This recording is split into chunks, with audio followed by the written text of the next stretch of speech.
कपड़े धोने वाली बहू। शादी के पहले से ही विभा को कपड़े धोने का बड़ा शौक था। कभी नल के नीचे तो कभी तालाब के पास। अरे मेरी नीली वाली लुंगी नहीं दिख रही है। विभा की अम्मा, कहाँ रखी है लुंगी? अरे वो तो विभा ने परसों ही धोकर रखी थी आपकी अलमारी में, देखो वहीं होगी। वो ना मैंने आज धो दी, मुझे लगा कि गंदी हो गई होगी। अरे कैसे गंदी हो गई थी? उसे तो मैंने पहना भी नहीं। हे भगवान, इस लड़की के कपड़े धोने की आदत से परेशान हो गया हूँ मैं। जितना तो घर में राशन नहीं आता, उससे कहीं ज्यादा डिटर्जेंट पाउडर का खर्चा है। इसकी शादी करवा दो, शादी जाए अपने घर में ही करे काम, फिर चाहे घर के कपड़े धोने हो या पूरे गांव के। हाँ ठीक बोल रही हूँ, देखता हूँ मैं कोई लड़का। वो दिन भी आ जाता है जब विभा को देखने लड़के वाले आ जाते हैं। लड़की मुझे अच्छी लगी। होने वाली सास कहती है, बेटी अगर कुछ पूछना है तो पूछ लो। वैसे तो हमारी लड़की बहुत ही शर्मीली है, जो बोल दो वो मान लेती है, इसे क्या पूछना होगा। अरे कैसी बात कर रही हो माँ, मुझे इन लोगों के घर रहना है, सवाल तो कई है। हाँ हाँ बेटा, पूछ लो ना, क्या पूछना है। आप लोगों के घर कपड़े कौन धोता है? सास का मुंह बन जाता है। देखो, अगर तुम ये कहना चाहती हो कि तुम्हें कपड़े धोने नहीं आते तो सुन लो, कपड़े मैं ही धोती हूँ, लेकिन तुम्हारे आ जाने के बाद मैं रुमाल तक नहीं धोऊंगी। अरे चुप रहना भाग्यवान, बहू बेचारी घर आई नहीं, उसे डराना शुरू कर दिया। वो क्या है ना बिटिया, अभी तक तो ये कल्लू की माँ ही धोती थी, लेकिन अब तुम्हारे पापा तो दहेज में वॉशिंग मशीन देंगे ही। तभी विभा की माँ बोल पड़ती है, सवाल भी पूछा तो क्या। वैसे भाई साहब, मशीन की तो फिर भी कपड़े धोने की कैपेसिटी होती है। मतलब जो बिटिया दे रहे हैं ना विभा, इसे कपड़े धोने का बहुत शौक है। ये आप लोगों के क्या, आस पड़ोस गांव मोहल्ले सबके कपड़े धो दे और उफ तक ना करे। बाहर देखा नहीं आपने कितने कपड़े सूख रहे हैं? सब हमारी बिटिया ने ही तो धोए हैं। बस भी करो ना माँ, शर्म आ रही इतनी तारीफ सुनकर। और तो और एक दाग निकाल कर दिखाओ तो मान जाऊं। हाँ अच्छा, माफ करना बेटा, मैंने गलत समझा। हमें तो रिश्ता बहुत पसंद है। और ऐसे जुड़ जाता है रिश्ता कपड़े धोने का शौक रखने वाली विभा का। उसकी शादी हो जाती है कोयला फैक्ट्री में काम करने वाले कल्लू के साथ। शादी के बाद अचानक विभा चिल्लाती हुई सास के पास आती है। सासू माँ, अरे सासू माँ कहाँ है आप? ये तो धोखा है, धोखा दिया आप लोगों ने मुझे। इसे ससुर के चक्कर के बारे में पता चल गया। अरे तो उसमें तुझे क्यों धोखा मिला है? अरे नल में पानी नहीं आता, कपड़े कैसे कब धुलेंगे?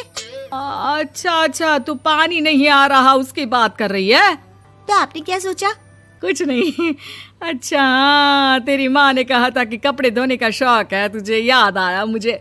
शौक बोलकर कपड़े धोने वाले मेरे जुनून को कम ना आके सासू माँ, कपड़ा धोना मेरा गुरूर है। तभी पति भी वहाँ आ जाता है। अभी मैंने इसे सनी देओल की फिल्म दिखाई है, उसी के डायलॉग मार रही है माँ। अच्छा सुन, साफ साफ बता रही हूँ, पानी सुबह 4 से 6 और शाम को 10 से 12 आता है, समझी? विभा टाइमिंग सुनकर हैरान हो जाती है। ये क्या भूतों का मोहल्ला है? सुबह 4 बजे उठकर कौन कपड़े धोता है? 4 बजे टंकी में पानी जाता है, फिर सारा दिन धोना ना, किसने मना किया? अरे कैसी बात कर रही हैं? 200 लीटर की टंकी में कितने कपड़े धो लूंगी मैं? सुबह ही उठ जाऊंगी मैं। अब क्या था, विभा सुबह 4 से लेकर रात के 12 बजे तक कपड़े ही धोती रहती। एक रोज सास पड़ोस से निकलकर कहीं जा रही होती है कि साथ वाली कहती है, हाँ कल्लू की माँ, जरा ये बताओ कि 2 साड़ी है, 2 ब्लाउज और एक पेटीकोट और एक नाड़े वाला लंबा कच्छा। हाँ तो? अरे तो क्या, कितना लोगी धुलाई ये बताओ। धोबन दिख रहे हैं हम क्या? हमारे पति सरकारी नौकरी से अभी रिटायर हुए हैं और बेटा सुपरवाइजर है कोयला फैक्ट्री में। धोबन समझ रखा है हमें? हाय रे कल्लू की अम्मा, माफ कर दो, वो तो मोहल्ले में यही सब बता रहे थे कि तुमने बहू को कपड़ा धुलवाने के काम में लगा दिया है। सास को पड़ोसन की बात सुनकर गुस्सा आ जाता है। वो घर पहुंचती है जहां घर के बाहर ही इतने सारे कपड़े सूख रहे होते हैं जितने कि किसी धोबन के घर पर। अरे ओ कल्लू की दुल्हन, बाहर निकल। माँ जी यहीं आ जाओ, बाथरूम में चादर धो रहे हैं हम। अरे अभी हम धोते हैं, तुमको बाहर निकलो। ये आस पड़ोस वाले बोल रहे हैं कि हम बहू से कपड़े धुलवा कर उसे कपड़ा धोने वाली बना दिए हैं। अरे छोड़ो ना माँ जी, किन लोगों की बातों में आती हो?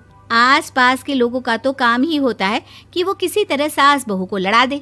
बहू सारे घर के कपड़े धोती है, ये क्या कम है? बोलिए।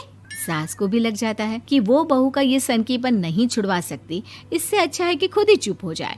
एक रोज सास और बहू मंदिर जाते हैं, जहाँ सास की साड़ी वहाँ खड़ी भीख मांगने वाली से मिलती है। माँ जी क्या बात है, आपकी साड़ी उस भिखारन से कितनी मिल रही है ना? हाँ हाँ, देखो तो दोनों की साड़ी मिल रही है। क्या बात है कल्लू की अम्मा, तुम खुद को तो अफसर की बीवी बताती हो और ऐसी सिंपल सी प्लेन साड़ी पहनकर घूमती हो। सिंपल और प्लेन नहीं है ये साड़ी। तो क्या सोने के धागे से फूल बने हैं?